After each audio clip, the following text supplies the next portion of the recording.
Um. Oh, here you go. Look, note to self: don't meet Dan in the apocalypse. Most likely because he would be the one that caused it. Yeah, too fucking right. Jamie's opinion on British food makes me laugh out loud every time. I had corned beef hash today, Jamie. Just to let you know. I have no problem with corned beef hash because I don't know what it is. So I find it pretty disgusting. I'm not gonna lie. I fucking love it. 95% of British food is shit. I mean, I'm an American, so obviously I'm gonna, But what do you consider British food? He considers it war food. Shepherd's pie, cottage pie. Shepherd's pie isn't bad. It's okay. It's fucking awful.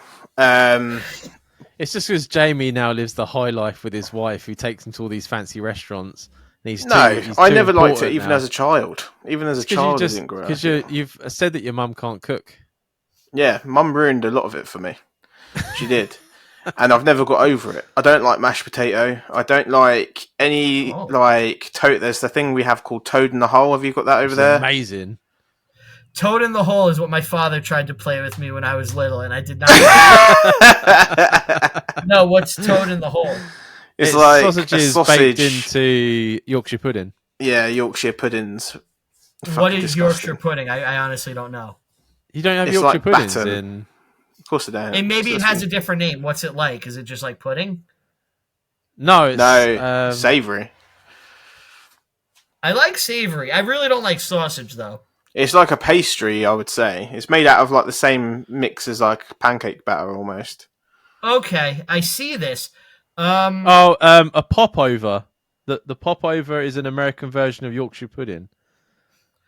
Okay, I've probably had one before, but I can't say it's like something that is regular. It's like tasteless mush. Tasteless mush. The only thing that's good out of the UK is fish and chips. Yorkshire pudding's fucking amazing. Tasteless mush. Fish and chips is the only thing that's good out of the UK. That's it. I don't eat seafood, so I'll eat chips. I ain't eating the fish, though. Jamie, you can have some battered sausage. That would be alright. That would be nice. We were talking about bubble and squeak the other day, which is like mashed potato and cabbage, which is then fried, so it makes it crispy. I don't like cabbage. Ugh. Yeah. Oh, mate, you're a fussy eater, aren't you? I am. I'm like, so if you know, Tell 'em Steve Dave, there's like Walt Flanagan, who's like a very picky eater. I'm like a slight step above him. I'm pretty picky. Whereas I eat everything. Yeah, I'll be honest. I'm willing to, because I do like fried things and I like mashed potatoes. So I would give the fried cabbage thing a shot. What's it called? Bubble and squeak. Bobble and squeak. Bubble and squeak. Yeah. Bobble. Like forever flying bubbles. Oh, bubbles. Yeah. Bubble and squeak. Sorry. Yeah, I would try a bubble and squeak because I like 2 of the 3 ingredients. I don't like cabbage by itself. Like, I don't like corned beef and cabbage. That's not my thing. I fucking love corned beef. I'd eat it every day. Yeah, no, he calls it war food because most British food was like rationing, right? So like bread pudding was made with old bread. Bubble and squeak is old mashed potatoes. I like bread pudding. Oh, there you go. The British cuisine was made from rations, and they've never fucking updated it. Do you know what I mean? It's been how many years now, and it's never been updated. It still tastes like shit. It's tasteless. There's no seasoning. I could go to a million different restaurants and have a million different, more tasty foods. Why would I put myself through it? I'm not going to put myself through it. Do you find like Gordon Ramsay to be a traitor because he became a chef who like cooks with all these flavors and stuff? And you're like, you should have just been like working here, making like better like shepherd's pies. No, I love Gordon Ramsay because what I like about Gordon Ramsay is he will do something like he'll make I've only liked mashed potato once, and it was in Gordon Ramsay's restaurant in the Savoy in London, and it was a mashed potato and a beef Wellington. And a beef Wellington, I was never that bothered by ever because I just thought it's just fucking normal fucking steak in a bit of pastry. But his beef Wellington, I would say, is by far the best beef Wellington you could ever eat. Huh. By far. Well, if you've got the money, Jamie. Huh? If you've got the money. Oh, fucking... Well, the money to go to a restaurant. A Gordon We Ramsay don't live in Ethiopia, Ethiopia, Dan. You're having a laugh, yeah? What? I went to... When Jamie and Charlotte came up for my birthday in Scotland, we went to Miller and Carter, which is, for me, is high class anyway, because it's like a steak joint. The fucking bill came out. I almost shit myself. I couldn't believe it. And they're just like, that's about normal. And it was but like, that was because of cocktails. That was nothing to do with the food. You were just ordering. Like, you should see these people in a fucking restaurant. They just keep ordering. They don't care. And I'm like, I can have like 1 or 2 drinks and a main. And they're just like, can I get another 2 over here? Yeah, because I drink how much I want to drink. I don't give a fuck. And you eat. It's fucking mental, mate. Like, no concept of money whatsoever. Hey, if you're there to have a good time, you can't worry about it. But I have friends who go to these Michelin star restaurants, and they'll spend like $1,000 a guy on dinner, and I'm like, that's fucking insane. Yeah. Like, I don't think I could ever do that unless I was like rich, Yeah. Even then, I would still go to like a £10 all you can eat, where I'm probably going to get sick, but I'll still eat it. Look, I love McDonald's. I would eat McDonald's every fucking day if I could. Oh, no, I'm a Burger King man. Okay. I had Burger King yesterday. Fucking I was in the mall, and at my glasses I needed the frames replaced. So I went to the place and I gave my glasses, and I went to the food court because they were like, it's going to be like an hour or 2. I was like, okay, I'll eat something. And I was walking around the food court without my glasses, and I could not see a fucking thing.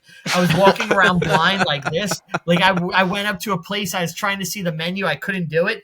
I was looking around. Burger King had a kiosk next to the wall. I was like, this is the only thing I could actually order from. And I went and I ordered my meal. It was $20 for a Burger King's burger and fries. I was like, yeah, Burger what King's the expensive. fuck happened here? I was like, Burger King should never be $20. I'm eating garbage. Yeah. I have the Burger King app because I can get 2 burgers for £10. Okay.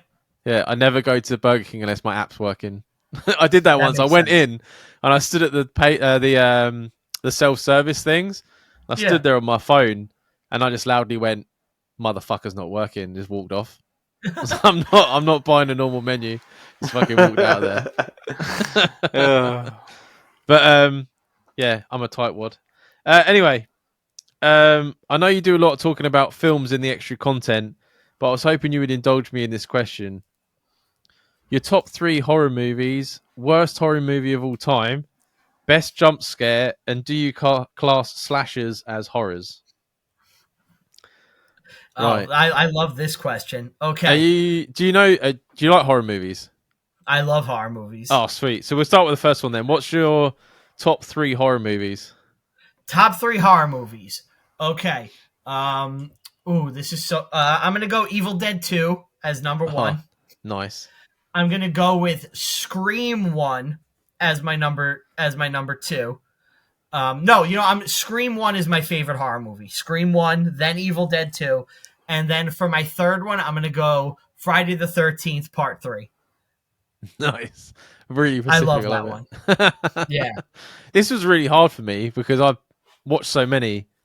Yeah. So I just picked the top 3 that come to my head, and they're all old ones anyway. So like I got The Reanimator. Reanimator's great. Fucking quality film, yeah. The Thing and the Fly. The Fly is good, and I love The Thing too. Those are both good. Oh, yeah. They're just my top 3 at the moment. Like they would change when like many, many times. Yeah, they could change at a moment's notice. Yeah.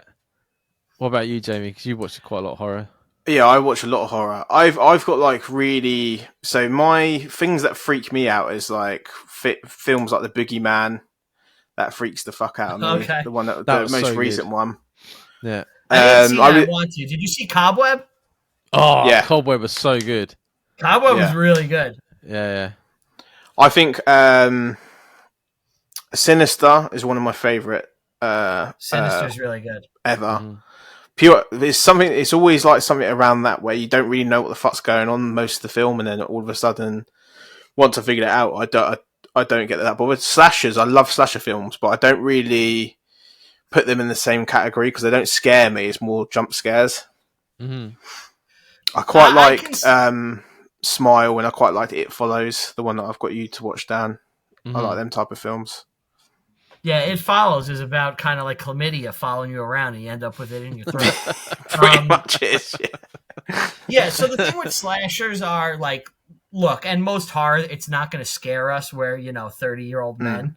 Like, it's meant to scare like younger kids and teens, and us, we kind of watch it and we're like, this is awesome. Like, I love watching bad shit happen to these people. Yeah. So, like, I like slashers because it's old slashers and mostly, but you're going to see blood, you're going to see boobs, and the plot is so simple to follow. It's very easy to just like lay back and watch them. Yeah. That I consider them horror, but it's I would say one of my favorite franchises ever is probably Saw. The Saw franchise is one of my favorite ever. Yeah. Well, we answered the last question then. Yeah, I think slashers are horror as well, but yeah, loose. What's the worst horror movie you've seen? The worst horror movie I've seen is also the worst movie I've ever seen. Did you guys see Skinamarink? No. It is fucking awful. I can't believe this was released in theaters throughout the country. It is, and you're going to think I'm fucking with you, but if you watch it, you will see I'm not. The movie is shots of corners of rooms as there's static noise underneath, and then the camera will slowly pan to like the air vent or like a pair of shoes. It is just shots of walls and corners. I am not joking. It is the worst fucking movie I've ever seen. Did that come out around the same time as Blair Witch? It sounds like they tried to go. No, this came out this year. I actually was so annoyed after I saw it. I remade the movie on my phone in like 5 minutes, just shooting pictures of the wall. I called it Dinky Doo, where I just put the camera like facing like my ceiling for like 10 minutes. Brilliant. What about you, Jamie?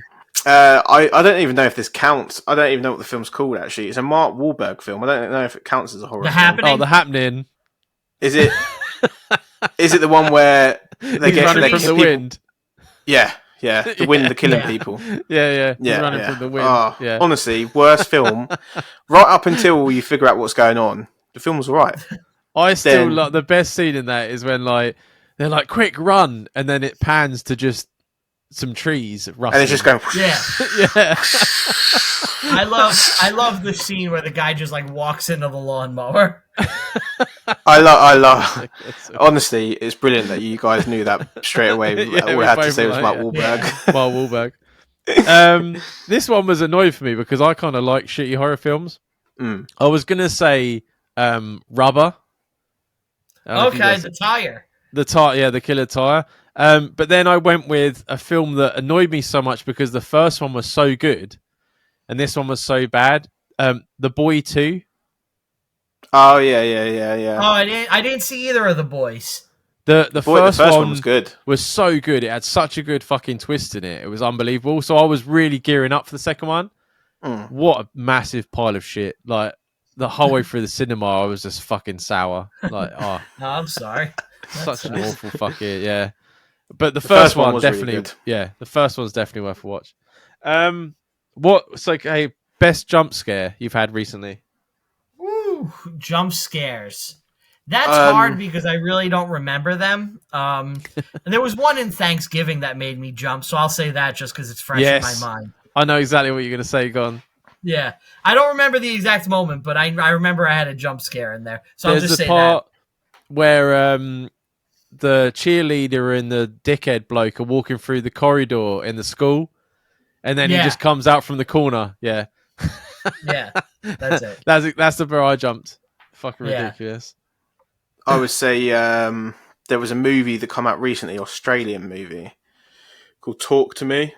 Oh, good. There was a few jump scares in that was fucked up. Have you watched that, Brian? I did. I didn't like it. Didn't like. I'm not normally one for possessions, but this one got me. I thought it was okay.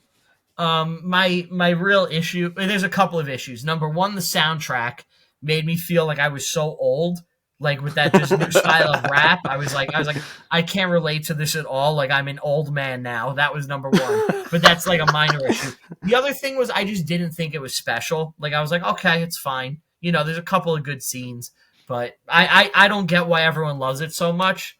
Like I thought it was okay, But I think what it was for me, it was slightly different to a normal possession, because I get bored with possession films.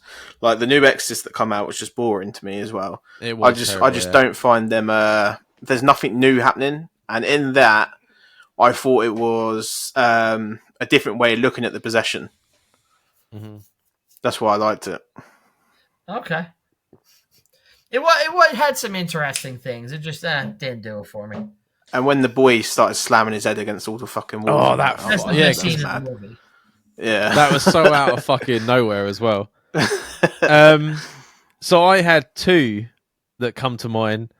So did you see the new Insidious movie? Mm-hmm. No, I did not. There's a bit, because normally the things that gets me right is like you watch a horror film and you're like, when the sun's up, you can relax. So when someone does something during the day, that's what fucking makes me jump out my skin. Yeah. And in Insidious, he's in a class and he's painting something, and all of a sudden I think a hand comes out and grabs him, and I fucking yelped in the cinema when that fucking came out. And then in the second Conjuring film, the one that was in London. I just watched that for my show. Enfield Haunting. Yeah, so the bit where she's watching TV because she's sick and it keeps turning on, and then all of a sudden he's like, what does he say, my house or something? Yeah. This is my house! Yeah, that scared the fuck out. Like, she turns around and he's sitting there. He keeps changing the channel to like Margaret Thatcher and the Queen. She has like a boomer ghost who just wants to watch like Fox News. Yeah, but that, like I said, anything that happens during the day I'm not expecting, and it gets me every fucking time. That is a creepy story, that story about the Enfield Hauntings. There's been so many good TV shows that has done that. Mm. There was a good BBC one. Yeah, the original documentary's fucked when you watch all the real footage. Yeah, the documentary's pretty cool. Yeah. No, that's not. Yeah, we just did that. I just dived so deep into that whole case because we did it on my show. So we broke down everything in the movie and what's real and fake and stuff. It's cool. No, yeah, it's a good story.